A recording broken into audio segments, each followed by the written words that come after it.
करते हैं सुपरफास्ट खबरों का सिलसिला। कृषि से जुड़े 2 बिल राज्यसभा में ध्वनिमत से पास हो गए। कृषि मंत्री नरेंद्र सिंह तोमर ने सदन के पटल पर बिल रखते हुए कहा कि दोनों बिल ऐतिहासिक हैं, इनसे किसानों की जिंदगी बदल जाएगी। इससे पहले वोटिंग के दौरान सदन में जमकर हंगामा हुआ। विपक्षी सांसदों ने वेल में जमकर नारेबाजी की। तृणमूल सांसद डेरेक ओब्रायन ने उपसभापति हरिवंश का माइक तोड़ने की कोशिश की। उन्होंने सदन की रूल बुक भी फाड़ दी। सदन की कार्यवाही जारी रखने के लिए मार्शलों को बुलाना पड़ा। 10 मिनट तक सदन की कार्यवाही स्थगित करने के बाद फिर से वोटिंग प्रक्रिया शुरू हुई और हंगामे के बीच विधेयकों को सरकार ने पास करा लिया। रविवार को संसद के मानसून सत्र के 7वां दिन था। इस दिन लोकसभा में मंत्रियों के वेतन भत्ते समेत कई विधेयक पारित करने को लेकर चर्चा हुई। इस दौरान लोकसभा की कार्यवाही रात 12:30 बजे तक बढ़ानी पड़ी। लोकसभा में देर रात 4 विधेयकों पर मुहर लगाने के बाद लोकसभा की कार्यवाही आज दोपहर 3 बजे तक स्थगित कर दी गई है। कृषि बिल पर राजनाथ सिंह ने कहा कि राज्यसभा के उपसभापति हरिवंश जी के साथ दुर्व्यवहार हुआ। इसे पूरे देश में देखा है। वे मूल्य के प्रति विश्वास रखने वाले व्यक्ति हैं। रक्षा मंत्री ने कहा कि न्यूनतम समर्थन मूल्य को किसी भी हाल में खत्म नहीं किया जा रहा। आम जनता और आम किसानों के बीच गलतफहमी पैदा करके राजनीतिक स्वार्थ पूरा करने की कोशिश की जा रही है। लोकसभा के बाद राज्यसभा में भी कृषि से जुड़े 2 बिल पास हो गए। बिल पास होने के बाद पीएम मोदी ने किसानों को बधाई दी और कहा कि ये बिल देश के करोड़ों किसानों को सशक्त बनाएगा। पीएम मोदी ने किसानों को आश्वस्त करते हुए कहा कि एमएसपी की व्यवस्था जारी रहेगी। हरियाणा के उप मुख्यमंत्री दुष्यंत चौटाला ने एक बड़ा ऐलान करते हुए कहा कि अगर एमएसपी सिस्टम को बंद करने की कोशिश की जाती है तो वे अपना पद छोड़ देंगे। कृषि बिल पर वोटिंग के दौरान राज्यसभा में हंगामा करने वाले सांसदों के खिलाफ सख्त कार्रवाई हो सकती है। इसको लेकर उपराष्ट्रपति वेंकैया नायडू की अध्यक्षता में एक अहम बैठक भी हुई। उत्तर प्रदेश में आज से स्कूल कॉलेज नहीं खोले जाएंगे। राज्य सरकार के मुताबिक फिलहाल प्रदेश में ऐसे हालात नहीं है कि स्कूल और कॉलेज खोलने की अनुमति दी जाए। आगरा के 2 ऐतिहासिक स्थल ताजमहल और आगरा का किला आज पर्यटकों के लिए खोल दिया जाएगा। भारतीय पुरातत्व सर्वेक्षण के अधिकारियों ने इन दोनों स्थलों को खोलने के लिए सभी जरूरी इंतजाम पूरे कर लिए हैं।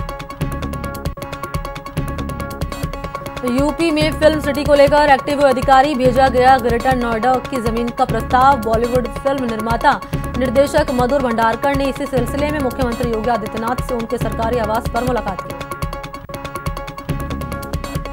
बॉलीवुड एक्टर अनुराग कश्यप पर यौन उत्पीड़न का आरोप लगाने वाली एक्ट्रेस पायल घोष उनके खिलाफ ओशिवारा पुलिस स्टेशन में आज एफआईआर दर्ज कराएंगी। शनिवार को एक्ट्रेस पायल घोष ने कश्यप पर यौन उत्पीड़न का आरोप लगाया था। सुशांत केस में जया शाह और श्रुति मोदी से पूछताछ के लिए आज एनसीबी के सामने पेश होना होगा। इसके लिए एनसीबी की एसआईटी टीम ने समन भेजा है। सुशांत सिंह राजपूत मौत मामले में एनसीबी अब ड्रग्स के एंगल से जांच कर रही है। एनसीबी ने ड्रग्स मामले में 2 और लोगों को गिरफ्तार किया। अब तक कुल 18 लोगों की गिरफ्तारी हो चुकी है। आज एक बार फिर भारत और चीन के बीच कमांडर स्तर की बातचीत होने जा रही है। ये कोर कमांडर स्तर की छठी वार्ता होगी। खास बात ये कि इसमें विदेश मंत्रालय का एक वरिष्ठ अधिकारी भी शामिल होगा। सूत्रों के मुताबिक दोनों देशों के बीच कोर कमांडर स्तर की बातचीत चीन वाले हिस्से मोल्दो में होगी। ये वार्ता सुबह 11 बजे शुरू होगी। एलएसी पर जारी तनाव के बीच भारतीय सेना ने 6 नई अहम चोटियों पर अपना कब्जा जमा लिया है। सूत्रों ने बताया कि चीनी सेना की नजरें इन चोटियों पर थी, लेकिन भारतीय जवानों ने उससे पहले ही इन पर अपना कब्जा जमा लिया। इससे अब चीन के मुकाबले भारत को बढ़त हासिल हो गई है। प्रदेश में धारा 144 को लेकर सीएम अशोक गहलोत ने ट्वीट किया। सीएम ने अपने ट्वीट में लिखा कि प्रदेश में जिलों में धारा 144 लागू हो गई है। ये पब्लिक इंटरेस्ट में किया गया फैसला है। साथ ही सीएम ने अपने ट्वीट में लिखा कि मेरी सभी से अपील है कि इसे फॉलो करें। बल प्रदर्शन के बजाय सरकार चाहती है कि इसे मेंटेन करने में पब्लिक आगे बढ़कर कोऑपरेट करे। कृषि बिल के खिलाफ कांग्रेस आज प्रदेश भर में सांकेतिक प्रदर्शन करेगी। सभी जिलों में कृषि बिल की होली जलाई जाएगी। इस दौरान केंद्र सरकार के ऑफिस के सामने प्रदर्शन किया जाएगा। प्रदेश के कई जिलों में धारा 144 लागू होने के चलते कांग्रेस ने अपने प्रदर्शन की रणनीति को बदलना पड़ा। किसान बिल पर पीसीसी चीफ गोविंद सिंह डोटासरा ने ट्वीट कर केंद्र और बीजेपी पर निशाना साधा। डोटासरा ने इस बिल को किसान विरोधी काला कानून बताया। डोटासरा ने कहा कि ये वही लोग हैं जो नोटबंदी और जीएसटी को देश हित में बता रहे थे। ऐसे लोगों को पार्टी लाइन से ऊपर उठकर किसानों के साथ खड़ा होना चाहिए। मंत्री प्रताप सिंह खाचरवास ने भी केंद्र के इस बिल का विरोध करते हुए कहा कि ये देश के साथ धोखा है, जिसके खिलाफ हम सड़कों पर आर पार का संघर्ष करेंगे। खाचरवास ने कहा कि यह बिल किसानों को कमजोर कर देगा। कांग्रेस इस पर चुप नहीं बैठेगी। देश के किसानों को बचाने के लिए हम संघर्ष करते रहेंगे। कांग्रेस के विरोध प्रदर्शन पर बीजेपी अध्यक्ष सतीश पूनिया ने निशाना साधते हुए कहा कि कांग्रेस का काम सिर्फ अराजकता फैलाना है। इस बार भी वो किसानों को गुमराह करने का काम कर रही है। सांसद दिया कुमारी ने कृषि क्षेत्र में सुधार के लिए लाए गए बिल का समर्थन करते हुए कहा कि बिल का विरोध करने वाले लोग किसानों की पीठ में छुरा घोंप रहे हैं। ये वही लोग हैं जिन्हें किसानों की उन्नति का रास्ता रास नहीं आ रहा। केंद्र सरकार की कृषि से जुड़े बिल के खिलाफ प्रदेश के सभी 247 कृषि उपज मंडियां आज बंद रहेंगी। राजस्थान खाद्य पदार्थ व्यापार संघ ने जहां मंडियां बंद रखकर विरोध जताने का फैसला किया, वहीं किसान महापंचायत ने भी ऐलान किया कि किसान आज मंडियों में अपनी उपज नहीं लाएंगे। श्रीगंगानगर में कृषि विधेयकों के खिलाफ आज श्रीगंगानगर समेत प्रदेश भर की मंडियां बंद रहेंगी। मजदूर संघ महाराजा गंगा सिंह चौक पर प्रदर्शन करेंगे। पूर्व सीएम वसुंधरा राजे दिल्ली दौरे पर हैं। इस दौरान वो पिछले 2 दिन में राष्ट्रीय संगठन महामंत्री BL संतोष और पार्टी अध्यक्ष JP नड्डा समेत कई बीजेपी नेताओं से मुलाकात कर चुकी हैं। प्रदेश में अनलॉक 4 गाइडलाइन के तहत आज से 9वीं से 12वीं कक्षा के छात्र स्कूल जा सकेंगे। छात्रों को स्कूल जाने के लिए अभिभावकों से अनुमति लेनी होगी। स्कूल के प्रवेश गेट पर ही थर्मल स्कैनिंग की जाएगी। उसके बाद ही प्रवेश जो है स्कूल में दिया जाएगा। स्कूलों में सैनिटाइजेशन के साथ ही हाथ धोने के लिए साबुन भी रखना होगा। स्कूलों को स्वास्थ्य मंत्रालय के सभी दिशा निर्देशों का पालन करना जरूरी होगा। शिक्षक और छात्रों के बीच 6 फीट की दूरी जो है जरूरी होगी। केंद्रीय माध्यमिक शिक्षा बोर्ड की 10वीं और 12वीं की पूरक परीक्षाएं मंगलवार से शुरू हो रही हैं। कोरोना काल में हो रही इन परीक्षाओं के लिए CBSE की ओर से विशेष सुरक्षा के इंतजाम किए गए हैं। CBSE द्वारा डेट शीट के अनुसार 10वीं कक्षा का पेपर सुबह 10:30 बजे शुरू होगा। पहले दिन सोशल साइंस का पेपर होगा। प्रदेश के 11 जिलों में धारा 144 लगने के बाद पुलिस अब एक्शन में आ गई। जोधपुर में पुलिस ने रूट मार्च निकाला और लोगों को धारा 144 की पालना करने का संदेश दिया। राज्य सरकार की ओर से अजमेर में लगाई गई धारा 144 के तहत पुलिस अलर्ट मोड पर है और उसी के मद्देनजर पुलिस और RAC के जवानों ने कई बाजारों में गश्त की। जयपुर रोडवेज की अंतर्राज्यीय बस सेवा आज से संचालित हो रही है। सुबह 6:45 और रात को 8:25 पर जयपुर से चंडीगढ़ के लिए और रात 9 बजे रामपुर के लिए बस चलेंगी। प्रदेश के 1002 ग्राम पंचायतों के लिए दाखिल नामांकन पत्रों की जांच रविवार को की गई। इस दौरान कई उम्मीदवार ने अपने नाम वापस लिए। गांव की सरकार चुनने के लिए पहले चरण के 1003 ग्राम पंचायतों में चुनाव प्रचार जोर शोर से शुरू हो गया है। राज्य निर्वाचन आयोग ने प्रचार के दौरान प्रत्याशियों की ओर से मतदाताओं के पैर छूने और हाथ मिलाने, गले लगाने पर भी रोक लगाई। आयोग ने कहा कि प्रचार में शामिल सभी लोगों को फेस मास्क लगाना जरूरी होगा। सोशल डिस्टेंसिंग के पालन के लिए 2 गज की दूरी जरूरी होगी। हाथों को सैनिटाइज करना भी जरूरी होगा। नियमों को उल्लंघन किए जाने पर कार्रवाई की जाएगी। इसके लिए आयोग की ओर से सभी जिला निर्वाचन अधिकारियों और पुलिस अधीक्षकों को पत्र लिखकर नियमों की कड़ाई से पालन करने के निर्देश दिए। सीकर की किशनपुरा पंचायत में कोरोना एडवाइजरी की पालना नहीं करने पर 22 लोगों के खिलाफ मामला दर्ज हुआ। पुलिस ने सभी के खिलाफ नोटिस जारी किया।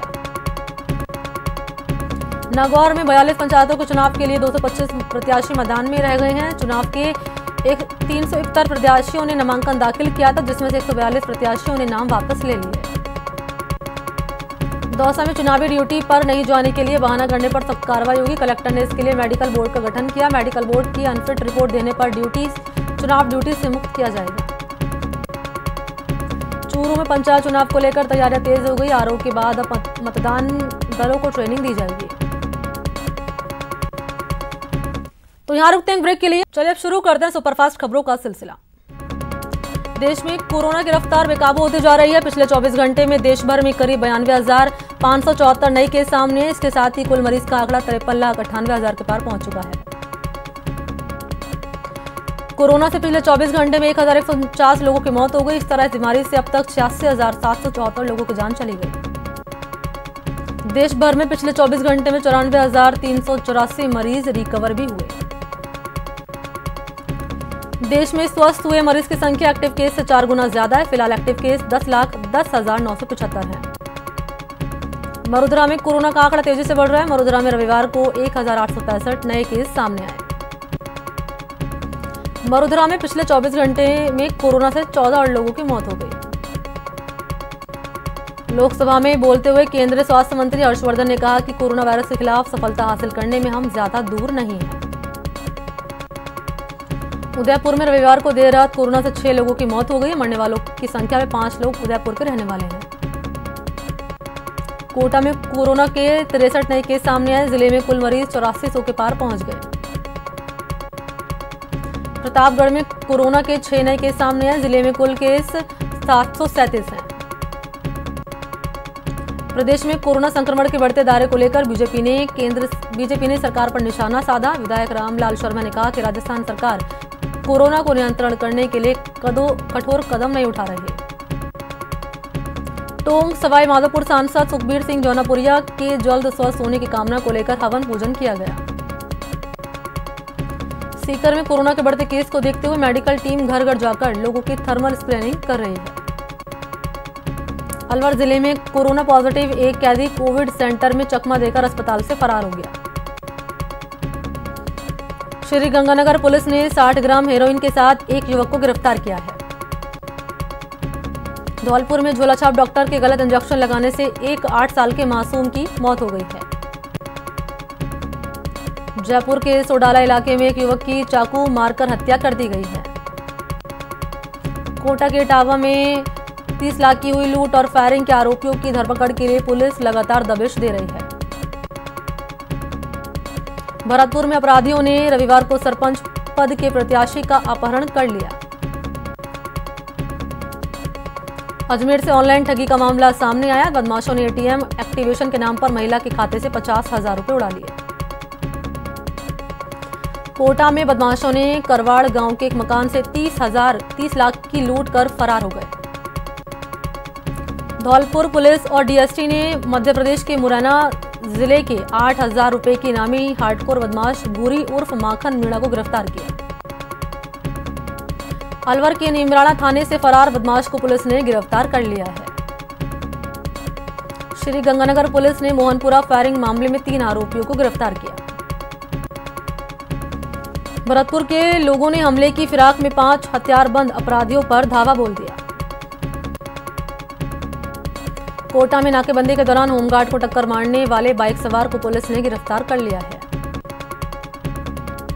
चंबल नदी हादसे में गिरफ्तार 5 आरोपियों को कड़ी सुरक्षा के बीच अवकाशकालीन कोर्ट में पेश किया गया।